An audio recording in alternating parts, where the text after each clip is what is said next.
હું મેકઅપ આર્ટિસ્ટનું કરતી હતી, પણ એ કેવું સિઝનમાં હોય આપણે, અને વગર સિઝન ને પછી અહીંયા. તો મીનાક્ષી બેન શું બનાવો છો આજે? આપણે બનાવવાના છે મસાલા પાવ. મસાલા પાવ? હા. આવા રાઉન્ડ રાઉન્ડ પાવ તમે પહેલી વાર જોયા? હા, આપણે સ્પેશિયલ બનાવડાવીએ છીએ. આ કાના ફેમસ છે? આપણા વડોદરાના. વડોદરાના ફેમસ. તમારે શું શું આવશે? આમાં આવશે આપણે સેવ તરી બનાવીએ ને એ રીતે સેવ તરી જ બનાવવાની હોય. સેવમાં જશે લીલા કાંદા અને સૂકા કાંદા. એમાં જશે થોડી આપણી લસણની ચટણી. તમે જાતે બનાવેલ લસણ? હા, બધું આપણે જાતે જ બનાવીએ છીએ. સેવ પણ ઘરે જ બનાવીએ છીએ આપણે. એમાં જશે થોડુંક આપણે સેવસનની ગ્રેવી, પછી મિક્સ થશે. પછી આપણે નાના ગોલ બન આપણે વચ્ચેથી કાપી લઈશું. આ તો લગભગ કશે નથી મળતા, સુરતમાં તમારે અહીંયા જ મળશે. હા હા. પછી આમાં જશે આપણી લસણની ચટણી. લાલુ બહાર કઈ માંગે છે? પછી આમાં ભરાશે આપણું સ્ટફિંગ.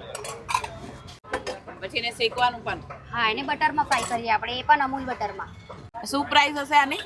આની વિધાઉટ ચીઝમાં કરવો તો 60 રૂપિયા અને વિધાઉટ ચીઝ 50 રૂપિયા. અને કેટલા ટાઈમથી તમે આ વેચો છો? અમે આજે 3 વર્ષ થયા છે, પણ અત્યારે નવું આ ચાલુ કર્યું છે. સેવસળને 3 વર્ષ થયા છે, પણ મસાલા પાવ આપણે પહેલી વાર લાવ્યા. અને પછી આને આઈડિયા ક્યાંથી આવ્યો કે આપને આવું લાવવું છે વડોદરાનું?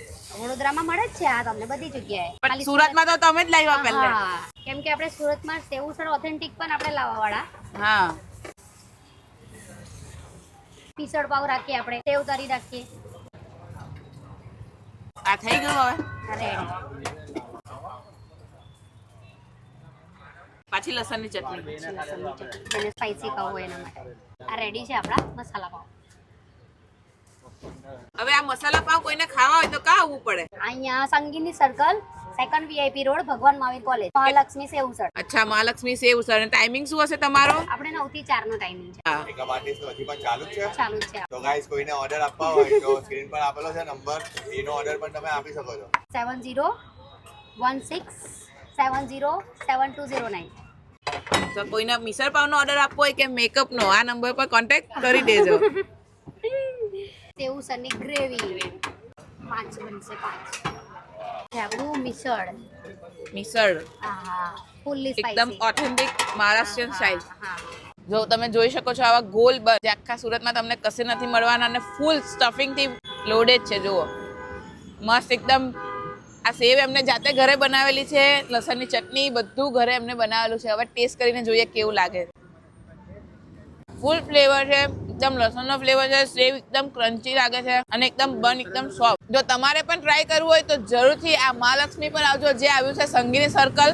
તમે જોઈ શકો છો સંગીન સર્કલ થી થોડુંક જ આ બાજુ આવવાનું છે એટલે તમને દેખાઈ જશે મહાલક્ષ્મી. બહુ બધી આઈટમ અહીંયા મળે છે આવી મહારાષ્ટ્રની, અને લોકો કહે છે કે મહારાષ્ટ્ર કરતા પણ અને બરોડા કરતા પણ અહીંયા સેવ ઉસળ બહુ ફાઇન છે. જુઓ તો લોકોના રિવ્યુ પણ આપણે જોઈએ. અહીંયા અમે સેવસળ ખાધું અને મટકા સેવસળ ખાધું. આને જેવો ટેસ્ટ સુરત બીજે કશે નથી મળતો. તમે સેમ બરોડા મહાલક્ષ્મી ને ખાઈ, સોરી મહાકાળી તમે બરોડા ખાવ છો, એના કરતા તો સારું અહીંયા અમને મળે એવું લાગે છે અમને. અચ્છા, બરોડા કરતા પણ સારું છે સુરતમાં. અમને સુરતી ટેસ્ટ લાગે છે અહીંયા. લગભગ 2 વર્ષ જેવા થયા. મારું ફેવરેટ અમારું આ મટકા સેવસળ છે અને સેવ મસાલા ચીઝ મસાલા સેવ.